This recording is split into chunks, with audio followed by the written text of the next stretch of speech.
प्रजापिता ब्रह्मा बाबा के विषय में आप सभी जानते हो। बाबा इसीलिए हम कहते पिता के समान है, पिता तुल्य है। तो बाबा जो थे वो तो एक हीरे जवाहरत का व्यापार करते थे, बिजनेसमैन थे और बहुत तीक्ष्ण बुद्धि थी। बचपन से ही उनके जीवन सिद्धांतों पर, नियमों पर पली, क्योंकि उनके पिताजी हेडमास्टर थे स्कूल के। अब उस जमाने के हेडमास्टर कितने प्रिंसिपल्स वाले होते हैं ये तो हम सभी जानते हैं। तो इसलिए बाबा का जीवन बहुत प्रिंसिपल, नियम सिद्धांतों में जीवन जिया उन्होंने। लेकिन जब उन्होंने शरीर छोड़ दिया तो उस वक्त उनके चाचा के साथ में वो रहे, लेकिन पिताश्री जी के जीवन के अंदर शुरू से कुछ धारणाएं ऐसी थी कि लोगों के प्रति सहानुभूति, दया भाव, ये स्वाभाविक क्वालिटीज, वैल्यूज उनके जीवन में शुरू से थी। और इसीलिए चाचा किराने का बिजनेस कर रहे थे तो कभी कोई गरीब को देखते थे तो तोल में ज्यादा दे देते थे, कभी पैसा कम ले लेते थे। तो एक दिन पकड़े गए तो चाचा ने कहा तू तो लुटा रहा है, बिजनेस इसका नाम थोड़ी होता है। और फिर उसको कहा कि तुम ऐसा करो, कोई ऐसा बिजनेस करो जिसमें तुम स्वयं को ठीक समझता हो। फिर किसी ने गाइडेंस दे करके उनको हीरे जवाहरत के व्यापार में ले गए। और पिताश्री जी की बुद्धि इतनी तीक्ष्ण थी कि परख शक्ति उनकी बहुत तेज थी और इसलिए हीरो की परख उन्हें बहुत नेचुरल रूप में थी कि हीरे को देख करके वो समझ जाते थे कि ये हीरे असली है, नकली है, कैसे हैं, कितने क्वालिटी के हैं, दाग वाले हैं, नहीं। बहुत पावरफुल बुद्धि थी और इस तरह से भक्ति भावना से संपन्न उनका जीवन था। जीवन के अंदर कभी उन्होंने कोई गलत काम नहीं किए। बहुत सुंदर उनका जीवन था, एक वैल्यू बेस्ड लाइफ जिसको कहा जाए, और एक सम्मानित जीवन था। समाज में उनकी इज्जत, सम्मान, प्रतिष्ठा जो भी कहो बहुत ज्यादा थी लोगों के बीच में, क्योंकि जीवन सात्विक था। सिंध हैदराबाद में रहने के बावजूद भी सात्विकता उनके जीवन के अंदर थी और सात्विकता जीवन के अंदर होने के कारण बहुत सम्मान हर कोई देता था। साथ ही साथ भक्ति भावना से पूर्ण था जीवन। उनके जीवन का नियम था कि प्रतिदिन गीता का पाठ अवश्य करना है और हर रोज गीता का पाठ करने के बाद ही कोई भी कार्य आरंभ करते थे।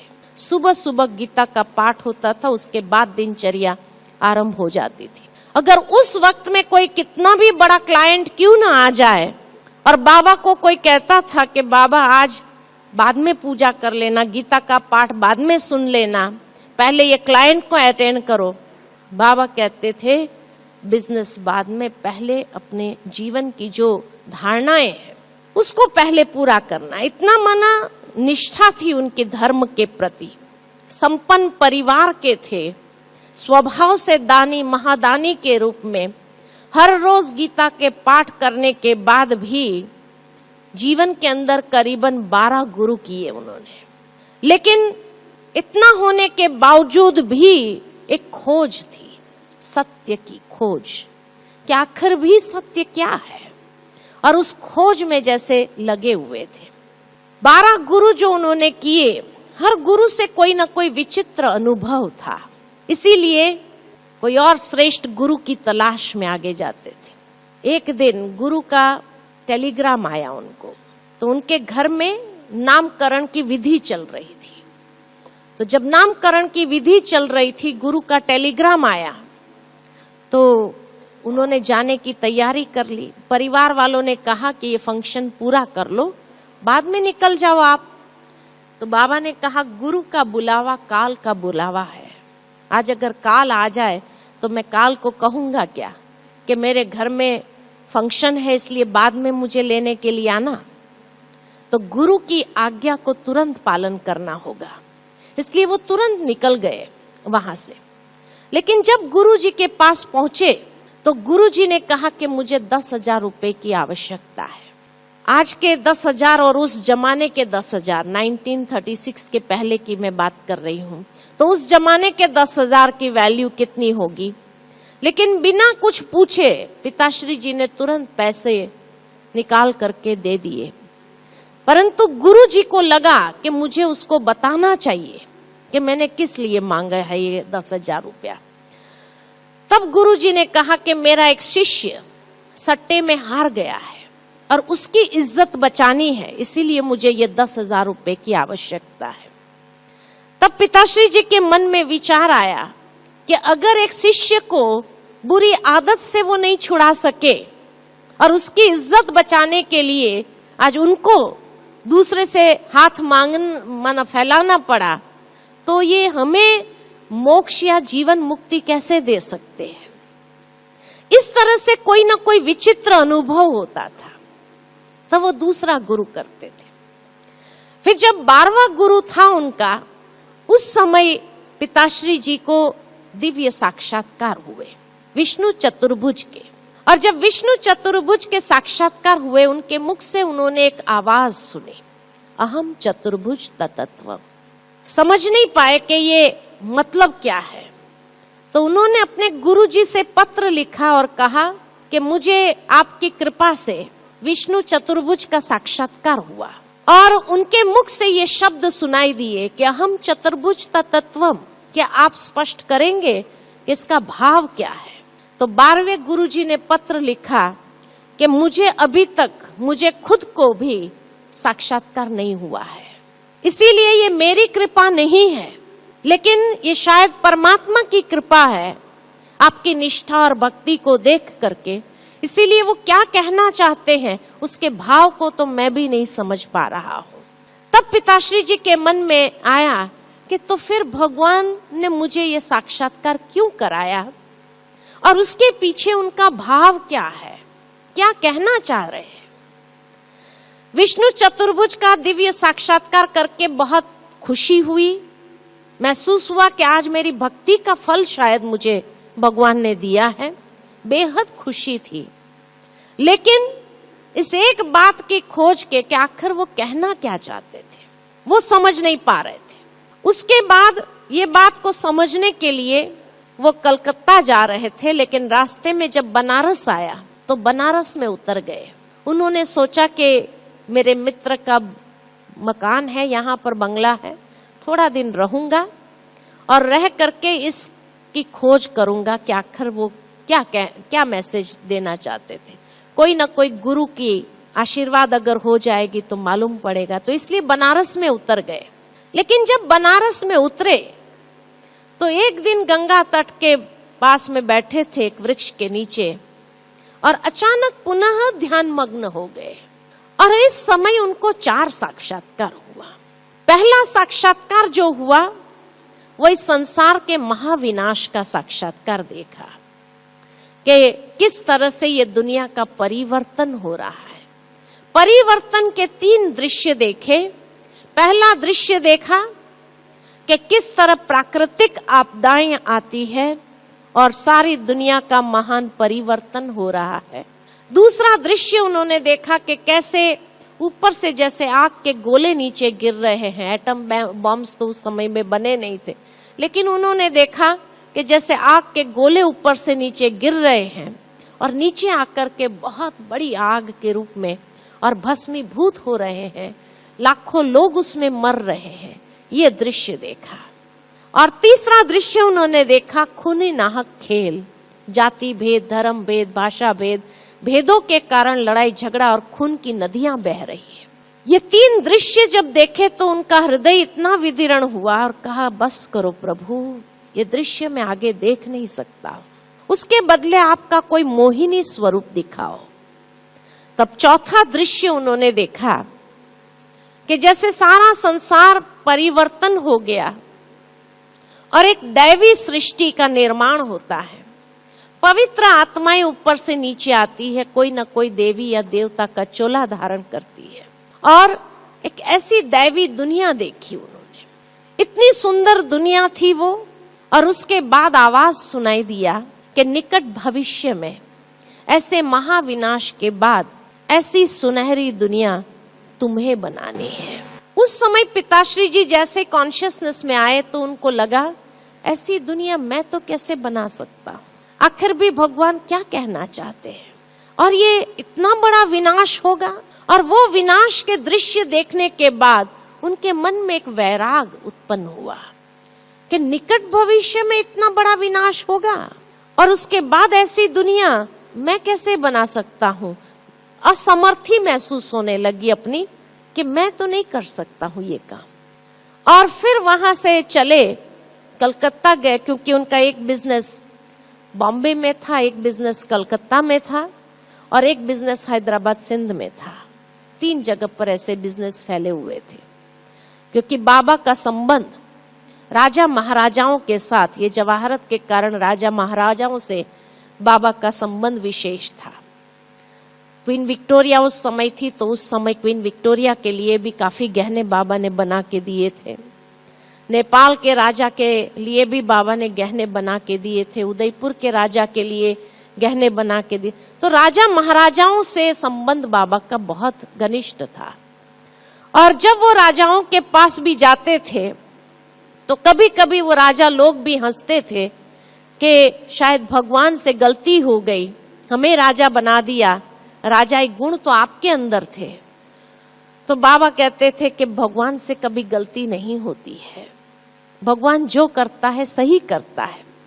और इस तरह की उनकी एक प्रेस्टीज थी राजा महाराजाओं के बीच में और ऐसे लोगों के बीच में।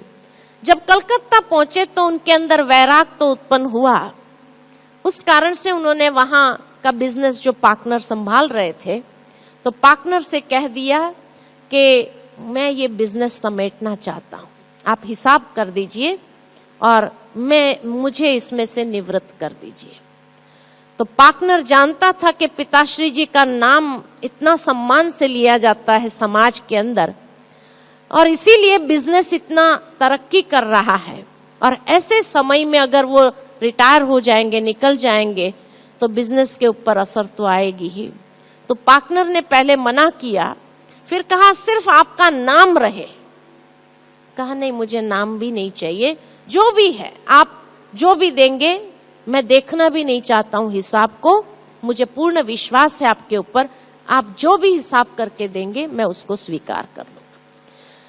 जैसे ये हिसाब किताब चल रहा था उतने में वहां से मैसेज आया कराची से कि उनके चाचा की तबीयत बहुत खराब है और अंतिम स्थिति है, और वो उनको याद कर रहे हैं, उनको देखना चाहते थे। तो इसीलिए वो सारा बिजनेस का हिसाब किताब छोड़ करके पार्टनर के ऊपर चले गए हैदराबाद सिंध। और वहां जाने के बाद जैसे ही पता चला कि उनके चाचा की अंतिम स्थिति है, तो वहां मिलने के लिए गए, परंतु शरीर छोड़ दिया था, इसलिए मुलाकात नहीं हो पाई। लेकिन बॉडी रखी हुई थी, सारे लोग बैठे थे। पिताश्री जी भी वहां जाकर के जब बैठे शरीर के पास में, तो उस समय उन्हें आत्म साक्षात्कार हुआ। कैसे शरीर से आत्मा निकलती है वो दृश्य उनको दिखाई दिया। तो कैसे आत्मा भ्रुकुटी के मध्य में है, शरीर छोड़ने से पहले वो सारे इंद्रियों में नीचे पैरों के अंगूठे तक जाती है, एक एक इंद्रिय की विदाई लेते हुए फिर ऊपर आकर के निकल जाती है। इसीलिए आप देखेंगे कि कभी भी कोई व्यक्ति जब शरीर छोड़ता है तो सबसे पहले उसके पैर ठंडे होते हैं, फिर धीरे धीरे शरीर ठंडा होता है, लास्ट पार्ट ये ठंडा होता है, क्योंकि लास्ट में यहां से निकलती। तो जैसे हर एक इंद्रिय की विदाई ले रही हो आत्मा, इस तरह से विदाई लेकर के फिर लास्ट में ऊपर आकर के फिर निकल जाती है।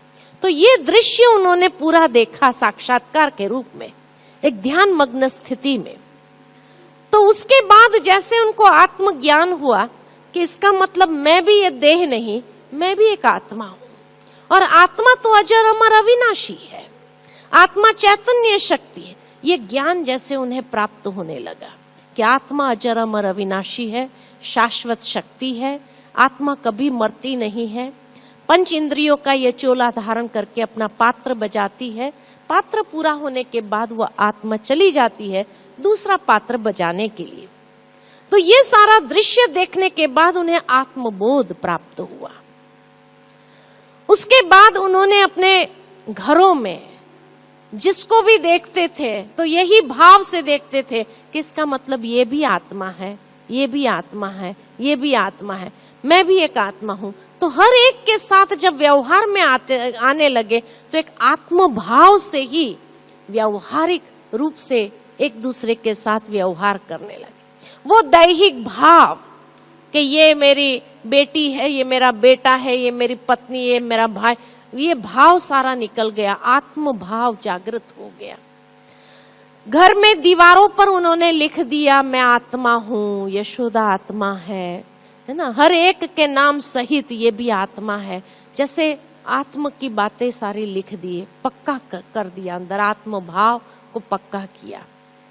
उसके बाद कहा जाता कि एक दिन वो पुनः वहां से जब बॉम्बे आए, बॉम्बे में उनका बिजनेस जो था और बड़ा बेटा संभालता था और उनका मकान जो था बबुलनाथ के एकदम सामने सतगुरु सदन आज भी है, वहां पर सतगुरु सदन में वो रहते थे ऊपर के मंजिल में। तो बबुलनाथ मंदिर से हर रोज एक पंडित जी आते थे गीता का पाठ पढ़ने के लिए, क्योंकि नियम तो उनका चालू ही था प्रतिदिन गीता का पाठ करना और उसके बाद दिन का कारोबार शुरू करना। तो इसी तरह सत्संग के लिए पंडित जी आए थे गीता का पाठ करने के लिए। सारे लोग सत्संग में बैठे थे, बड़ा बेटा, बहू, पिताश्री जी सभी बैठे थे, सत्संग चल रहा था। सत्संग से बीच से उस दिन पहली बार ऐसा हुआ कि सत्संग के बीच से पिताश्री जी खड़े हुए और खड़े होकर के वो चले गए अपने कमरे में। और जब कमरे में गए तो उनकी बहू को महसूस हुआ कि शायद उनकी तबीयत ठीक नहीं होगी, नहीं तो कभी बीच से तो उठते नहीं है, इतने पक्के हैं वो। तो आज अगर बीच से उठे तो जरूर कुछ तबीयत में ऊपर नीचे होगा, तो मैं जाकर देखती हूँ क्या कहते हैं। तो जब वो गई तो उसने जो दृश्य देखा कि पिताश्री जी अपनी खटिया पर एकदम पैर पर पैर चढ़ाए हुए पद्मासन के आसन में बैठे थे और एकदम जैसे ध्यान मग्न थे।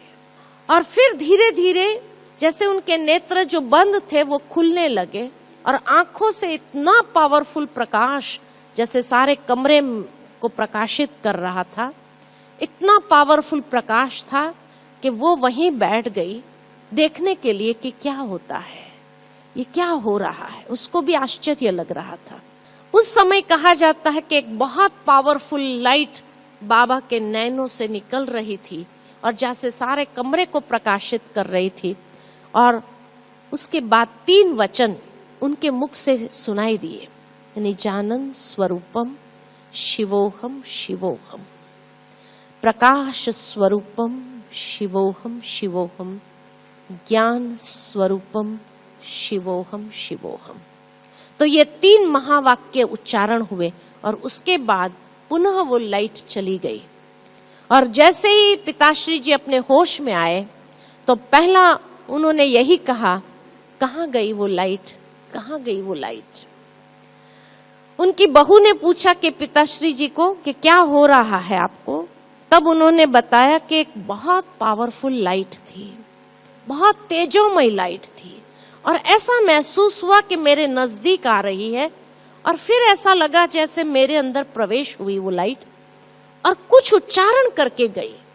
क्या उच्चारण किया मुझे समझ में नहीं आया।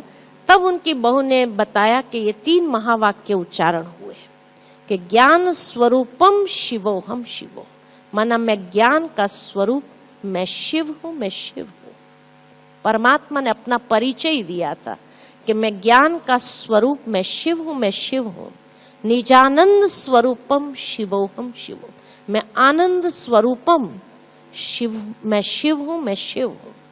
और प्रकाश स्वरूपम शिवोहम शिवो, मेरा स्वरूप प्रकाशमय है, मैं शिव हूं, मैं शिव हूं। ये 3 महावाक्य के अंदर संपूर्ण परिचय जैसे परमात्मा ने अपना दिया और चले गए। जब ये अनुभूति हुई उसके बाद तो लगातार इस तरह से बीच बीच में पिताश्री जी फिर यहाँ से चले गए और वापस हैदराबाद सिंध गए तो प्रतिदिन ये अनुभूति होती थी जैसे प्रकाश आता था, कुछ महावाक्य उच्चारण करता था और फिर वो प्रकाश चला जाता था। उस समय परिवार के लोग बैठ जाते थे, लिख लेते थे क्या महावाक्य उच्चारण हुए। लेकिन उसी समय से ज्ञान आरंभ हुआ देना, ज्ञान स्वरूप थे परमात्मा, तो ज्ञान देना आरंभ हुआ। पहले तो घर के लोग ही बैठ करके वो सत्संग करते थे, लेकिन धीरे धीरे आजू बाजू वाले लोग भी आने लगे और धीरे धीरे ये सत्संग बढ़ता गया, बढ़ता गया, बढ़ता गया। इस सत्संग की विशेषता ये थी कि जब बाबा बैठते थे तो ओम की ध्वनि लगाते थे, ओम की ध्वनि लगाते थे और ओम इतना माना डीपली बोला जाता था और उस ओम की ध्वनि में उन्हें ये अनुभूति होती थी, ये परमात्मा का दिव्य अवतरण होता था। और ये ओम की ध्वनि में कई लोग जो सत्संग में बैठे होते थे वो लोग भी ध्यान मग्न हो जाते थे, साक्षात्कार करने लगते थे। किसी को श्री कृष्ण का साक्षात्कार होता था, किसी को श्री नारायण का साक्षात्कार होता था, किसी को दैवी सत्युगी दुनिया का साक्षात्कार होता था, किसी को महाविनाश का साक्षात्कार होता था, किसी को परमधाम का साक्षात्कार होता था, किसी में ब्रह्मा बाबा में शिव बाबा का साक्षात्कार होता था। और इस तरह से कई लोग ध्यान में चले जाते थे और साक्षात्कार करते थे। अब जिन्होंने भी एक बार ये साक्षात्कार किया, दर्शन हुए, उनको तो श्री कृष्ण के दर्शन हुए, श्री विष्णु के जी के दर्शन हुए या श्री नारायण के दर्शन हुए, तो जरूर है उनको तो आकर्षण होंगी कि जाए वो सत्संग में जाए, वहाँ एक तो भगवान का दर्शन भी होता है और इतना ऊंचा ज्ञान सुनने को मिलता है। तो इसलिए धीरे धीरे वो सत्संग बढ़ता गया और हर कोई आने लगा। जैसे जैसे सत्संग बड़ा होता गया, परमात्मा की ये दिव्य प्रवेशता और दिव्य ज्ञान का उच्चारण जैसे होने लगा, तो ये ज्ञान एकदम विशुद्ध आध्यात्मिक ज्ञान था, जो कोई शास्त्र में लिखी हुई बातों को पढ़ा नहीं जाता था, परंतु जैसे सभी शास्त्रों का निचोड़ सुना रहे हो, इस तरह से ये ज्ञान, दिव्य ज्ञान महसूस होने लगा। और पिताश्री जी के नैनों से वो जैसे दिव्य साक्षात्कार, उनकी ओम की ध्वनि से जैसे लोग ध्यान मग्न हो जाते थे, ये अनुभूति हुई। जैसे जैसे सत्संग बढ़ता गया, उसके बाद परमात्मा के ये जो संकल्पना उनको मिली पिताश्री ब्रह्मा बाबा को कि माताओं बहनों का उद्धार करना है, क्योंकि उस समय माताओं बहनों को पर्दे में रखा जाता था, बाहर नहीं आ सकते थे, पढ़ाया नहीं जाता था। तो पिताश्री जी को यही संदेश मिला कि माता प्रथम गुरु है, वंदे मातरम है, इसीलिए माताओं बहनों कन्याओं को विशेष उठाना है, उनको आगे बढ़ाना है। और इसलिए जब मेजॉरिटी माताएं बहनें आती थी उस सत्संग में, तो बाबा ने लगभग 5 बहनों का ट्रस्ट बनाया और 5 बहनों का ट्रस्ट बना करके सारी अपनी संपत्ति बाबा ने उन 5 बहनों के नाम कर दिया। चल अचल संपत्ति सारी 5 बहनों के नाम कर दी। बाबा का विजन तो बहुत विशाल हो गया, संकुचित नहीं था, अपने परिवार तक सीमित नहीं था, लेकिन सारे विश्व मेरा परिवार है, इस तरह की एक विशाल भावनाएं उनके अंदर जागृत हुई। और फिर उन्होंने सोचा कि अगर माताओं बहनों का, अगर कन्याओं का उद्धार करना है और उनके द्वारा अगर नई सृष्टि का निर्माण होने वाला है, ये पुरानी सृष्टि का विनाश और नई दुनिया की स्थापना होनी है, तो उसके लिए तो एक बोर्डिंग स्कूल खोलना चाहिए, जहाँ छोटे बच्चे को ही या आध्यात्मिक शिक्षाएं दी जानी चाहिए। दुनिया की शिक्षा के साथ साथ जब ये आध्यात्मिक शिक्षा मिलेगी तो उनका कल्याण भी हो जाएगा और वो नींव जो बनेगी बहुत मजबूत बनेगी, जिसके ऊपर आने वाला समय जो है उसको ये लोग संवार सकेंगे। तो इसलिए बाबा ने बोर्डिंग स्कूल खोला। लेकिन जैसे ही बोर्डिंग स्कूल खोला तो जरूर है कोई भी अच्छा कार्य जब शुरू होता है तो विघ्न तो आते ही है, तो विघ्न तो आएंगे ही। और इसीलिए वहां सिंध हैदराबाद में जब उस समय माताएं बहनें तो घर में होती थी और उनके पति जो थे वो विदेशों में व्यापार के लिए जाते थे, तो जब वो विदेश से वापस लौटे तो उन्होंने देखा कि उनके परिवार की जो नारी शक्ति थी वो तो सारे जैसे वो सत्संग के पीछे दौड़ रहे हैं, घर का कुछ संभाला नहीं जा रहा है ठीक से। और इस तरह से जब दृश्य देखा तो सोचा कि कुछ तो करना पड़ेगा, ये सत्संग बंद होना चाहिए। कोई भी विधि से उनको रोकने का प्रयत्न करते थे, लेकिन जिन्होंने भी वो साक्षात्कार का टेस्ट लिया था तो वो रुकने वाले नहीं थे। लगन ऐसी लग गई थी, इसीलिए रुकने वाले नहीं थे। तो फिर सोचा कि ये सत्संग बंद होना चाहिए कोई भी तरीके से। तब फिर उन्होंने एक प्लान बनाया कि जहां ये सत्संग चलता है वो भवन जो था, उस भवन का नाम था लखी भवन। पिताश्री जी का नाम दादा लेखराज के रूप में था, तो भवन का नाम था लखी भवन। तो लखी भवन में क्लास चलता था इनका, जो सत्संग चलता था। तो कहा जिस समय ये लोग सब बैठे होंगे सत्संग में, ऐसे तो कोई मानने वाले है नहीं, मैं मुख्य मुख्य घटनाएं बता देती हूँ आप सभी को, बाकी तो छोटी छोटी तो बहुत घटनाएं हैं। लेकिन जब ये सत्संग में बैठे हो तो उस समय बाहर से दरवाजा बंद कर देने का और चारों तरफ पेट्रोल डाल करके आग लगा देने का, ये निश्चय किया गया, क्योंकि ऐसे तो कोई रुकने वाले नहीं। तो इसीलिए जब ये प्लान उन्होंने बनाया कि एक दिन कल सुबह को ऐसा करेंगे, लेकिन दूसरे दिन ऐसा हुआ, पिताश्री जी ने कहा कि शाम को ही जैसे सभी को कहा कि हम लोग ऐसा करेंगे कि दूसरे दिन सुबह में कि सभी समुंदर किनारे पर चले जाएंगे, वहां ध्यान लगाएंगे। एक तरफ सागर भी होगा और दूसरी ओर परमात्मा जो ज्ञान सागर है उसकी लहरें भी होगी, तो दोनों सागर का जैसे एक मिलन हो जाएगा, इस तरह का अनुभव होगा। तो वहां ध्यान लगाएंगे, वहां सत्संग करेंगे। तो सुबह सुबह में वो लोग सब निकल गए, लगभग 5:30-6 बजे में सब लोग निकल गए। ये लोग आए 7 बजे के करीबन, तो सोचा कि जरूर अंदर बैठे हैं। किसी ने अंदर झांका नहीं, देखा नहीं कि बैठे हैं कि नहीं बैठे हैं, लेकिन सोचा अभी बैठे हैं, इनका सत्संग चल रहा है। बाहर से सारे दरवाजे बंद कर दिए ताकि कोई निकल न सके, और चारों तरफ पेट्रोल डाल करके आग लगा दी। यही यादगार है शास्त्र में कि पांडवों को लाखा भवन में आग लगाई गई। लाखा भवन नहीं, लखी भवन था वो। लखी भवन में वो पांडव बैठे थे जो भगवान से प्रीत करना जानते थे। थोड़े थे, लेकिन थोड़े होने के बावजूद भगवान जब साथ थे तो क्या कर सकता, कोई बाल बांका कर सकता है। तो इसलिए जब मकान जल रहा था, और मकान इस तरह से जल रहा था, और 7:30 के करीबन 8 बजे के करीबन समुंदर किनारे से ये सारे लोग वापस आए। ये लोग देखते ही रह गए कि ये लोग निकले कैसे अंदर से, और कोई चीखने की चिल्लाने की आवाज भी नहीं हो रही है।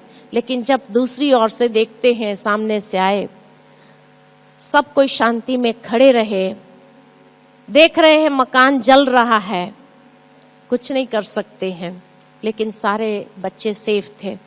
उसके बाद ये बोर्डिंग स्कूल में उनको आध्यात्मिक शिक्षा भी साथ में दी जाने लगी, मेडिटेशन सिखाया जाने लगा, ध्यान कैसे करना है वो सिखाने लगे, और दुनिया की पढ़ाई भी सिखाई गई।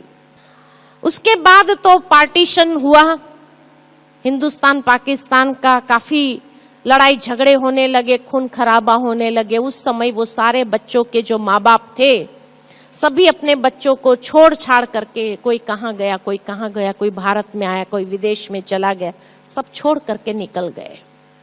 और जब सब छोड़कर चले गए, अब पिताश्री जी के पास करीबन 350 बच्चे थे उस समय बोर्डिंग स्कूल में। 350 बच्चे और माताएं जो उनका ध्यान रखती थी, और कुछ भाई थे। तो पिताश्री जी ने कहा कि हम लोग यहीं रहेंगे, जब तक हमें आदेश न मिले कि कहाँ जाना है, क्या करना है, तब तक हम यहीं रहेंगे। वहाँ का कलेक्टर बहुत अच्छा था, काफी समय से देख रहे थे कि जो परिस्थिति परीक्षाएं इनके सामने डाली जाती थी, लेकिन हर परीक्षा में से कैसे ये लोग बाहर निकल आते थे। तो इतना तो हर एक को समझ में आ गया था कि ये बच्चों के ऊपर जैसे भगवान की मेहर है, ये जैसे उनकी छत्र छाया में है कि अभी तक कोई बाल बांका नहीं कर सका है इनका। ये महसूसता जरूर आ गई। इसीलिए कलेक्टर ने भी उस समय बाबा को कहा कि आप 4 दीवारी के अंदर ही रहो, बच्चों के लिए जो खाना पीना भोजन आदि की व्यवस्था हम सब सप्लाई करेंगे, अनाज सब्जियां आदि सब सप्लाई करेंगे, आप चिंता नहीं करो, लेकिन कोई भी बच्चा बाहर ना निकले, कहीं ऐसा ना हो किसी भी हादसे का शिकार हो जाए।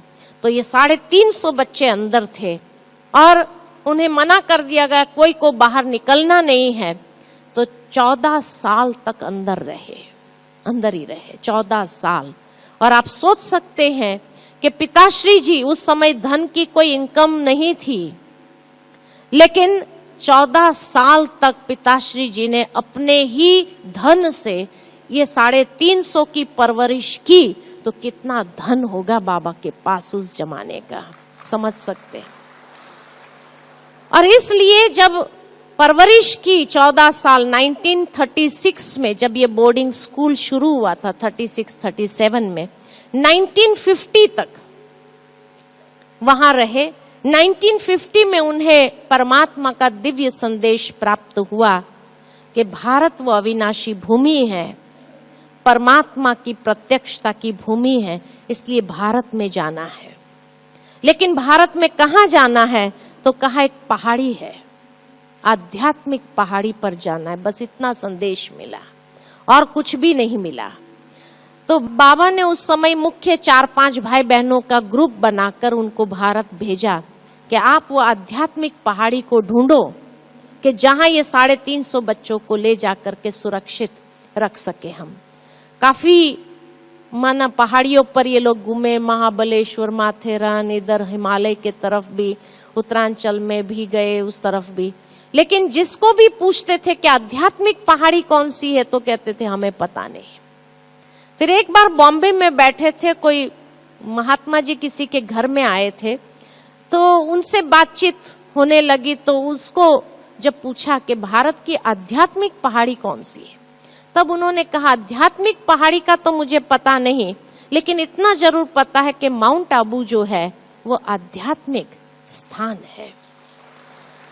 और उसका आध्यात्मिक महत्व बताया कि माउंट आबू में जितनी भी गुफाएं हैं वहां ऋषि मुनियों ने तपस्या की है।